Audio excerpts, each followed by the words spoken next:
நாளைக்கு ஓணம் பண்டிகைங்க. ஓணம் அப்படிங்கிறது கேரள மக்களோட அறுவடை திருநாளாக கொண்டாடப்படுது.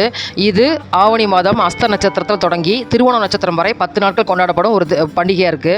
மகாபலி சக்கரவர்த்தி ஒவ்வொரு ஆண்டும் தனது நாட்டு மக்களை காண அன்றைய தினம் வருவார் அப்படிங்கிறதும் அந்த நாட்டு மக்களோட நம்பிக்கையாக இருக்குது. அன்றைய தினம் பூக்கோளங்களால் அலங்கரிப்பது, விருந்துகள் மற்றும் பாரம்பரிய நடனங்கள் போன்ற பல்வேறு விழாக்கள் மற்றும் நிகழ்வுகள் நடைபெறும். ஓணத்தோட வரலாறு தெரியுமா? அது நடந்த கோவில் எங்கே இருக்குன்னு தெரியுமா? வாங்க பார்க்கலாம். அசுர குலத்தில் பிறந்த மகாபலி சக்கரவர்த்தி தன் செல்வத்தை கேட்டவருக்கெல்லாம் தானம் கொடுத்தாரு. இதனால் தன்னை விட தர்மம் செய்பவர் யாருமே இல்லை அப்படிங்கிற ஆணவம் அவருக்கு ஏற்பட்டது. ஆணவம் அழிந்தால்தான் கடவுளை அடைய தகுதி கிடைக்கும் அப்படின்னு மகாவிஷ்ணு அவருக்கு உணர்த்த விரும்பினார். இதனால் குள்ள வடிவில் வாமனர் என்ற பெயரில் அவதரித்து மகாபலியிடம் தானமாக 3 அடி நிலம் கேட்டாருங்க. மகாபலியோ, குள்ளமான தங்களின் சிறிய காலடியால் 3 அடி நிலம் கேட்குறீங்களே, அது எதுக்குமே பயன்படாதே, இன்னும் அதிகமாக கேளுங்க அப்படின்னு சொல்லி சொன்னாராமா. அசுரர்களின் குலகுரு சுக்கராச்சாரியார் வந்திருப்பவர் மகாவிஷ்ணு அப்படின்னு அறிந்து தானம் வேண்டாம் அப்படின்னு தடுத்தோம். மகாபலி கேட்கல. உடனே விஸ்வரூபம் எடுத்த மகாவிஷ்ணு ஓரடியால் பூமியையும் இன்னொரு அடியால் ஆகாயத்தையும் அளந்த பின்னாடி 3வது அடிக்கு நிலம் எங்கே என கேட்டார்.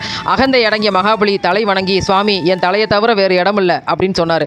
காலால் மகாபலியோட தலையை அழுத்தி பாதாள உலகத்துக்கு அனுப்பினார் மகாவிஷ்ணு. இந்த வரலாறு நிகழ்ந்த தலம் கேரளாவில் எர்ணாகுளம் அருகில் உள்ள காக்கரை அப்படிங்கிற இடத்துல தாங்க இது நடந்தது. இங்கு பெருமாள் காக்கரையப்பன் அப்படிங்கிற பெயரில் அருள் புரிகிறார். தாயாரின் திருநாமம் பெருஞ்செல்வ நாயகிங்க. கேரள பாணியில் ஓடுவைந்த வட்ட வடிவ கோவிலுங்க இது. முன் மண்டபத்தில் வாமனரின் மரச்சிற்பம் செதுக்கப்பட்டிருக்கு. கருவறையில் வாமனர் நின்ற கோலத்தில் காட்சியளிக்கிறார். திவ்ய தேசங்களில் ஒன்றான இங்கு தமிழில் கல்வெட்டுக்கள்லாம் இருக்குது. 9 முதல் 12ஆம் நூற்றாண்டு வரை சேர மன்னர்கள் இந்த கோவிலுக்கு திருப்பணி பண்ணியிருக்காங்க. கோவிலுக்கு வெளியில் தேவி பகவதி, சாஸ்தா, சுந்தரயக்ஷி, கோபாலகிருஷ்ணர், நாகர் சன்னதிகள் இருக்குது. மகாபலி வழிபாடு செய்த சிவலிங்கமும் இங்கே இருக்குது. நுழைவு வாசலில் உள்ள மகாபலியின் சிம்மாசனம் அருகே பக்தர்கள் விளக்கேற்றி இங்கே வழிபடுறாங்க.